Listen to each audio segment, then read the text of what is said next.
Did you know that in just 2 years, Shark Tank India Sharks have invested over $10 million in Indian D2C businesses? Deal pakki thi. Deal pakki, sir. Okay, done.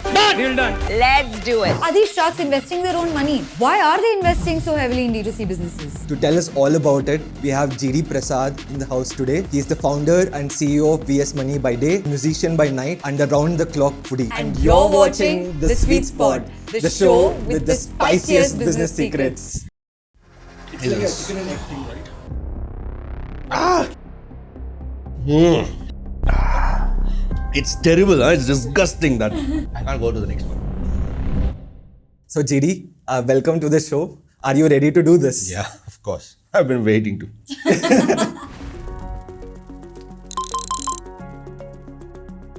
So let's get started. And as you have the first piece, the question that I have for you is, why did you choose filter coffee as a product? Why not kullar chai? I guess the simplest answer is because we drink filter coffee and not kullar chai at home. No, but when we started VS Money & Co., the idea was to build a destination brand for South Indian. One of the easiest ways to recognize South Indian is idli, dosa and coffee. And what better way to sort of then introduce a customer into our world than coffee, right? That was probably only the only strategic call that we took, saying, one of the only intelligent decisions that we made, I guess, right? It's not like we were smart enough otherwise.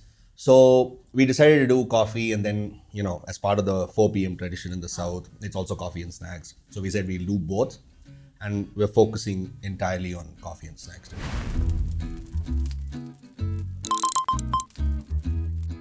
You were in advertising before. Where did the kida of, okay, I want to start a business and I want to start a coffee business come from? Was it just like, I want to be an entrepreneur and then the idea, or the idea and then the entrepreneurship? No, so I think one of the great things about Web Chutney and Siddharth and Gautam, who essentially built that place up, is that they give you the independence to look at your team as a P&L. And I looked at my team as a P&L from day one. So I was very aware of how much business I'm bringing in, what's my team's contribution. Just looking at it with that mindset means that there's something happening at the back of your head, right? You're actually thinking, hey, I might be part of other person's business. I think that was like just a seed in me, right? To say, you know what, I like this and I want to do this for myself. Having sort of lived outside the South and having lived a little bit outside the country, I faced this problem where, you don't really get to see a destination brand for South Indian. Correct. Right? Unlike what Haldiram's is for namkeens and what, and wherever you are, thanks to the way they're distributed, you get to see some of these brands very easily. Yeah, I mean, that's where I think the whole idea came about, saying, I need to do this, because I'm passionate about food and of course the culture that I'm from. I think it was just me trying to assimilate everything together, the entrepreneurial ambition, the love for food, and just put everything together, right? That was really the idea. Just how would you maybe figure a TAM or your addressable market for a product like this? Since you just said that, there's no business to sort of copy and you're the first ones to do this. I don't know if there's any credible published data out there. Even I'm trying to figure out how many South Indians are there across the globe today. But it was, I think, just generally us following what was happening as a trend, right? We sort of knew that South Indians are going outside the South. Just look at it from post 2000s, right? A lot of the South Indians started going outside the country for better job opportunities, IT and stuff like that. And then the so-called financial parks, the IT parks also started mushrooming in India. But not you're giving this just for, not doing this just for South Indians, right? You're doing this for... The idea is to be a destination brand for South Indian food. Right. I feel like South Indians will end up being the first audience. Right. But there's also a great possibility today. And again, like I said, just look at the trend. There was a time when South India and its reference point was lungi dance and the rubbish that happened there, right? But today, and post the pandemic, people have probably understood our culture better. So this is a serious audience. We don't look a certain way. We don't speak a certain way that's been portrayed all this while. So I think there has been a shift. And that shift essentially means that people are more open to the culture. And we're not in the business of selling food primarily, right? We're in the business of selling the culture.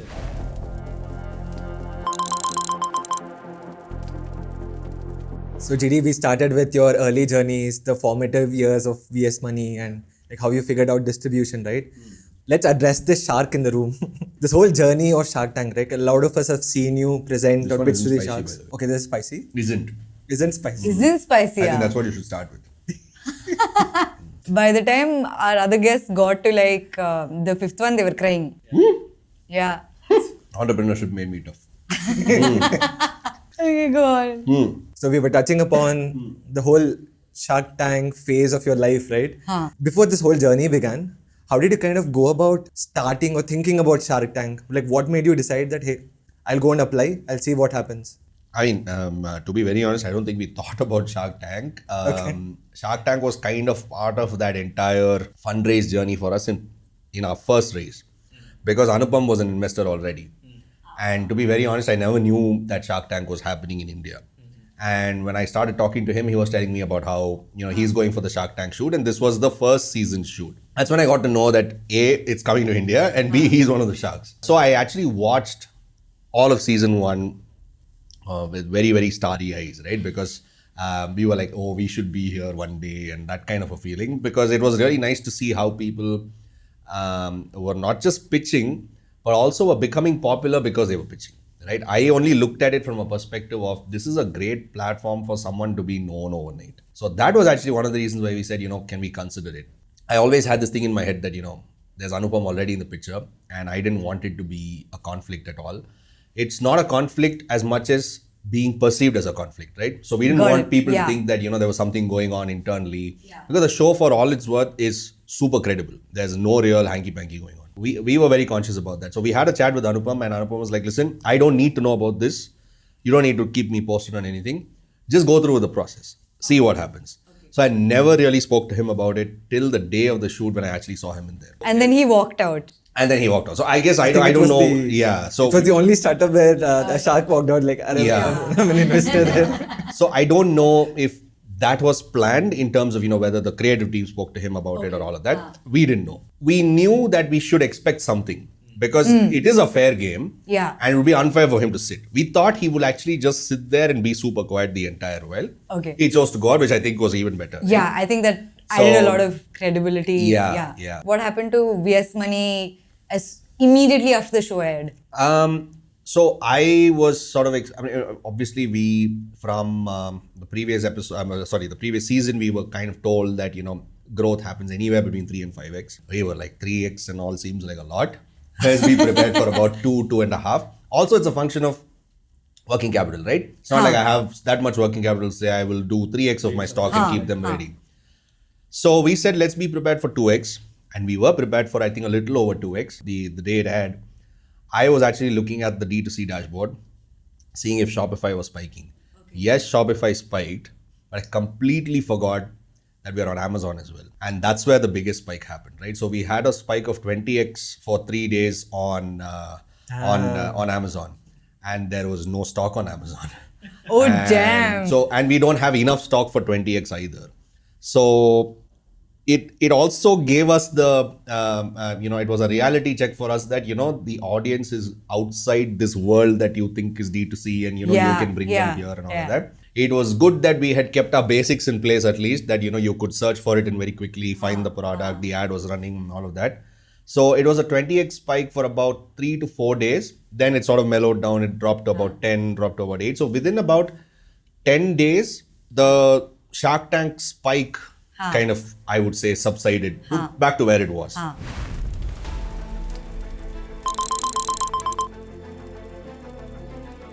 I recently saw all your products in like these retail stores, and you started doing a bit of, like I saw it in Go Native, and I saw it in like one more supermarket type of place. So is that a change that you took on after Shark Tank? The idea was to always do FMCG, right? It's a fancy term now, omni-channel, all of that. But it just makes sense to be available everywhere, right? And that was the FMCG playbook always, right? Make your product available in every kind of store, wherever the customer is walking in. And I think in this entire exercise, we've also understood that offline retail is not just a function of distributing everywhere, but distributing in the right stores.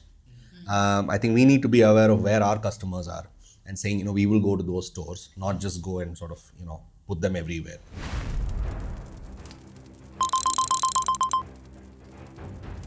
Just to double click on what you said earlier, GD, when you said in online retail, as soon as you launched, you figured out that majority of the users were, say, from North Indian cities, right? Like the initial wave of users. To some extent. Yeah. So similarly, for offline retail, you mentioned that you need to go to stores where your users are, right? So without, it's like a chicken and egg thing, right? Not about the spice, it's like a terrible. So basically, without going to the store, you don't know if your user is there, and and once your user is there, you need to figure out what exactly they like. So how do I choose the stores? Yes. I'm going to keep drinking water and tell you how I choose the store. Do you want your pizza? Can I have the paisam now? What do I have to say? Say the magic words. I can't remember the damn word, but just give it to me.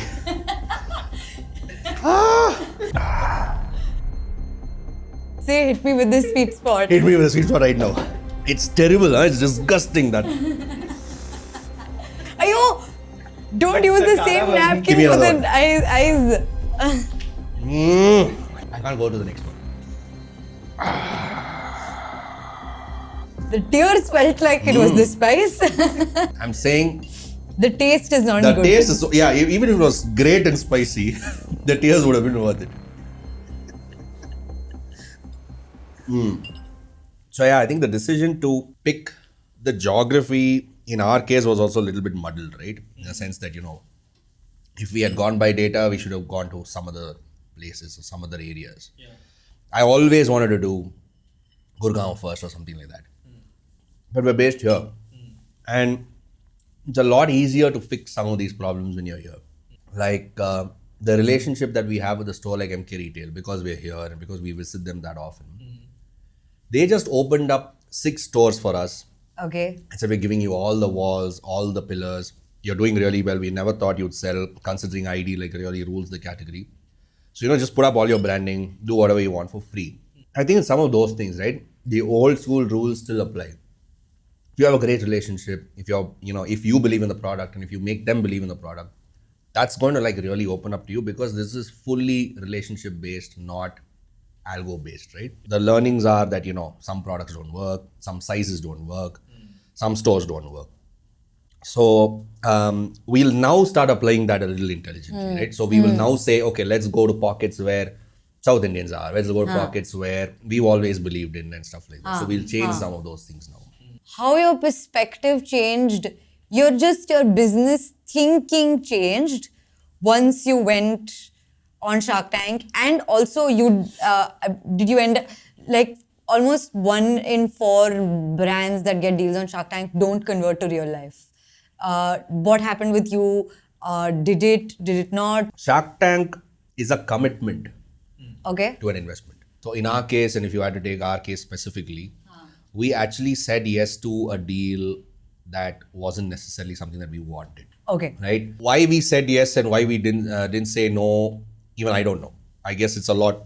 It's a lot also of to do pressure. with and you literally have, when we came out for that conversation, when we wanted to chat, it was, I think, about 25 seconds or so, and then we were forced to go back in.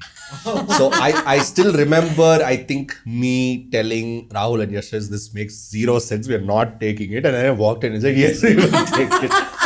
So I don't know what really happened between that walk. just the walk outside and walk inside, right? But I mean, it was all a blur, just those 20 seconds, right? So we ended up saying yes, whatever. But when we came back, we kind of realized that, this is actually, for lack of a better way to put it, this is a shitty deal, right? Somewhere midway through the due diligence phase, we decided to sort of tell them that, this doesn't make sense for us. And of course, respectfully, and, I guess these are also very professional conversations.